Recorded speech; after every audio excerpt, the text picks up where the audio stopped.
na-stress ako this week dahil sa paniningil ng utang. Sino sa inyo yung nagpapautang dito? Wala, no? Nakamahihirap. Hindi. Yun yung bad trip na hindi mo deserve. Yung magpautang ka kasi akala mo nakatulong ka eh. Nangyari sa akin yun nung nakaraan. Parang may lumapit sa akin na batchmate ko. Good cause naman. Maganda naman yung intention kasi sabi niya, manganganak kasi misis niya. Sinabi niya after 2 weeks, pagkapanganak, ibabalik ko din sa'yo kung hindi nagamit. 2 months na hindi pa niya binabalik yung utang niya. Wala talaga. Parang pangako siya ng pangako.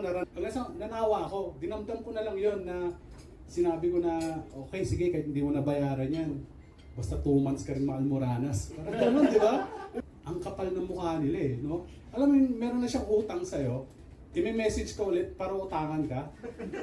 Alam mo yun, parang, bro, pwedeng makalapit ulit sa'yo, gano'n. Di ikaw, ayaw mo na magpautang, di ba? Parang X na eh. Kasi hindi na ako nakakatrabaho, baka hindi ko na mapagatas yung anak ko. Alam niyo ang sagot niya sa akin? No. Na almoranas kasi ako eh.